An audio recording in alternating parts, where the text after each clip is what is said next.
Mr. President, how do you assess the 2 days later after the Minsk agreements, after the ceasefire?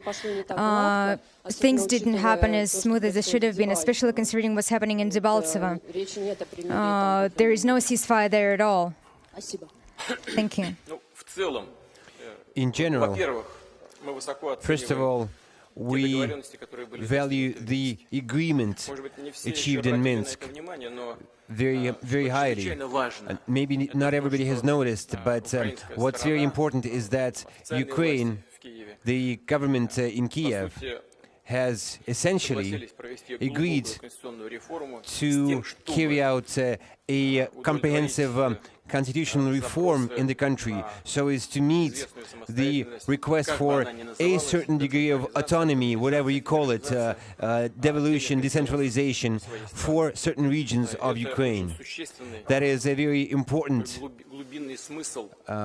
and significant development and a significant step on the part of the Ukrainian government. But there is another side of this story, and that is since Donbass has agreed to participate on this track, that means we see a new movement, a new page in the history of Ukrainian statehood.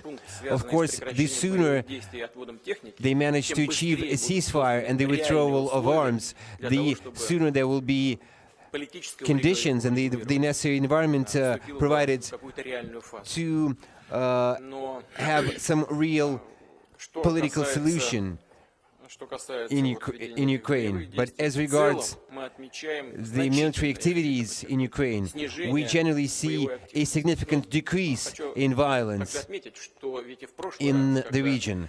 Even though I would like to note that even last time when President Poroshenko decided to resume military action and then halt it, that was not possible at once. And nowadays, it is evident that mutual airstrikes and artillery strikes along the entire line of contact decreased several-fold. Indeed, there has been violence around Debaltsevo, but there have not been as many artillery strikes as before. And what's going on there is rather easy to explain, because a week before the meeting in Minsk, the Ukrainian military group around Debaltsevo was surrounded, and I said that those within this pocket will try to break out, and those outside the pocket will try to relieve them, whereas the Donbass militias holding this circle, holding this pocket, will try to oppose that, and inevitably this will lead to some time being lost on violence and on mutual skirmishes. Today there was another attempt undertaken. I don't know whether that was reported on by media, but at 10 o'clock in the morning there was another attempt to relieve the Debaltsevo pocket by the Ukrainian troops. It failed. I seriously hope that responsible officials in Ukraine, in the Ukrainian government, will not oppose Ukrainian troops from laying down their arms in Debaltsevo, since Ukrainian officials cannot take it upon themselves to give such orders. For people who don't want to lose their lives, who are ready to lay down their arms inside that pocket. At the same time, I also hope that the government of the Donetsk People's Republic and the Lugansk People's Republic will not hold those people captive and will not prevent them from leaving the area of conflict and from going back to their families.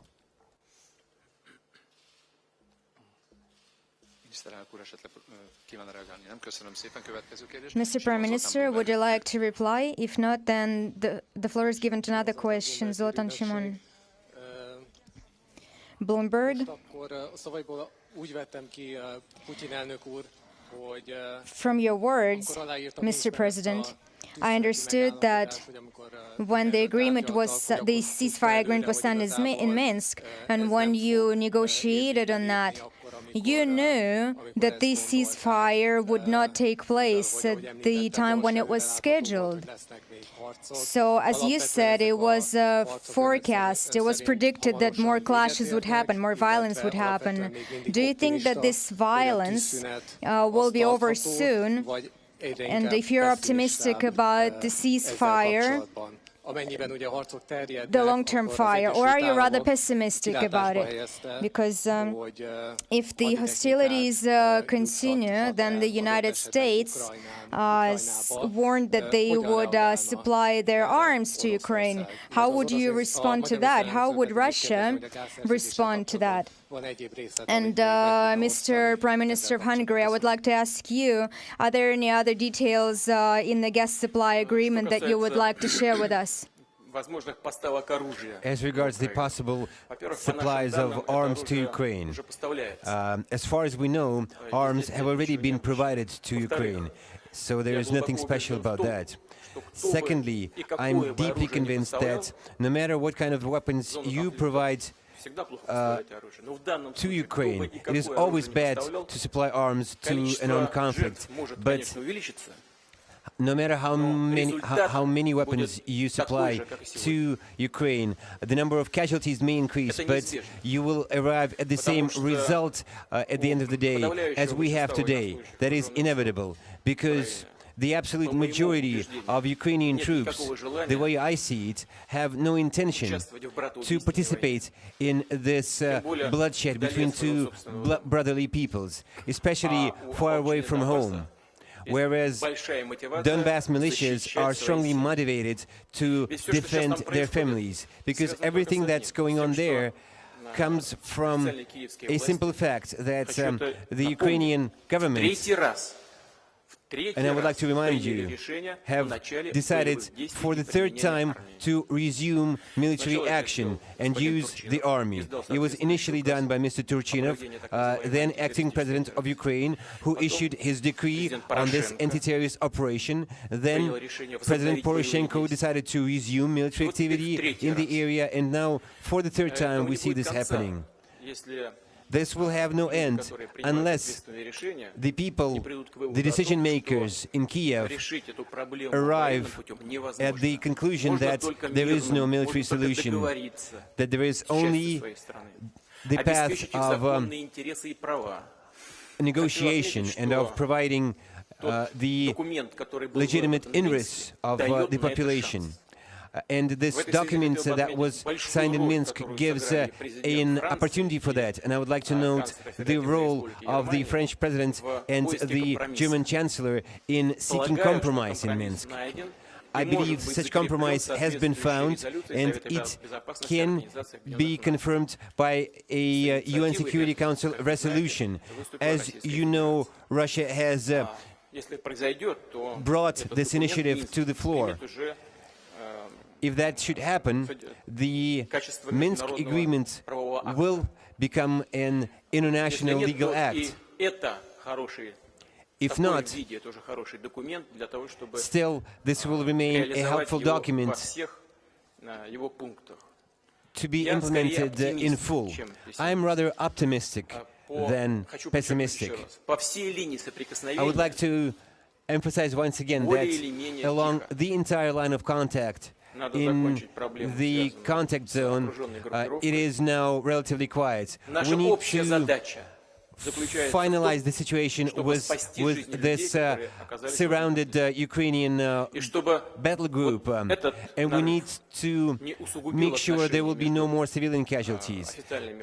And we need to make sure that the relations between the official Kiev and the Donbass militias will not deteriorate even farther on.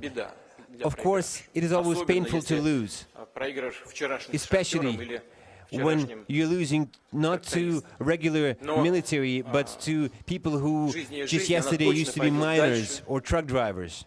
But life goes on, and I believe you shouldn't really clutch to your old grievances of the past. I would like to repeat that the most important task is to save the lives of the people who are in the area right now. We must ensure that these people go home to their families alive, and we should implement the entire plan agreed on